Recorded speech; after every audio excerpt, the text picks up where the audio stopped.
एक बार की बात है, गौतम बुद्ध गांव में पेड़ के नीचे बैठकर गांव वालों को क्रोध के ऊपर समझा रहे थे, उसके ऊपर सत्संग दे रहे थे और समझा रहे थे कि किस प्रकार क्रोध एक इंसान को किस तरीके से पूरी तरह नष्ट कर देता है।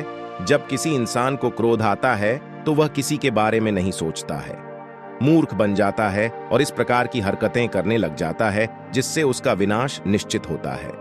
सारे गांव वाले इस बात को बहुत ही ध्यान से सुन रहे थे कि क्रोधित व्यक्ति कभी भी अपना आपा खो सकता है और किसी के साथ ही कोई भी व्यवहार कर सकता है। जब यह इसे विषय आगे बढ़ने लगा तो गांव वाले इस विषय को बहुत ही ध्यानपूर्वक सुनने लगे, लेकिन बीच में बैठा हुआ व्यक्ति थोड़ा विचलित हो रहा था। उसे लग रहा था कि यह सारी की सारी बातें उसे सुनाई जा रही है, क्योंकि उसे बहुत क्रोध आता था। जैसे जैसे यह विषय से आगे बढ़ता गया, उस व्यक्ति का क्रोध और बढ़ता गया और अपने स्थान से खड़ा होकर गौतम बुद्ध के पास गया, उनके मुंह पर थूक दिया और कहने लगा, क्या फालतू की बातें कर रहे हो, क्या बकवास कर रहे हो? हमें तुम्हारी यह फालतू की बातें नहीं सुनना, जहां से चले जाओ। जब गांव वालों ने देखा कि वह व्यक्ति गौतम बुद्ध के साथ किस प्रकार का व्यवहार कर रहा है, गांव वाले गुस्सा हो गए और उसे मारने के लिए दौड़ पड़े। लेकिन गौतम बुद्ध अभी भी शांत थे और उसी मनोभाव में थे जिस प्रकार पहले वह सत्संग दे रहे थे। बुद्ध ने उन व्यक्तियों को रोका और कहा कि नहीं, इस व्यक्ति को कुछ मत कहिए, इस व्यक्ति की कोई गलती नहीं है।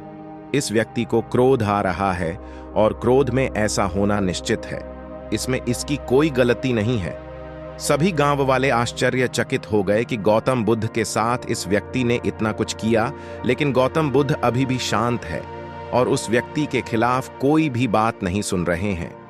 थोड़ी देर के बाद वह व्यक्ति वहां से चला गया और सारे लोग अपने क्रियाकलाप में लग गए। रात में जब वह व्यक्ति सोया तब उसे अपनी गलती का एहसास हुआ। सुबह उठकर वह जल्दी गौतम बुद्ध के पास पहुंचा और उनके पैरों में गिरकर रोने लगा। कहने लगा कि मुझसे बहुत ही बड़ी गलती हो गई है, मुझे माफ कर दीजिए कि मैंने आपको कल बहुत ही अपशब्द कहे, बहुत ही बुरा व्यवहार किया और इसके लिए आप जो सजा मुझे देना चाहते हैं वो दें। गौतम बुद्ध ने उस व्यक्ति को उठाया और कहा कि मैं बीते हुए दिनों की बातों को याद नहीं रखता और तुम्हें भी यही करना चाहिए। तुमने अपनी गलती मानी और उससे सीख ली। कहानी से सीख, क्रोध हर एक इंसान को आता है और वह अपने साथ बहुत कुछ लेकर जाता है।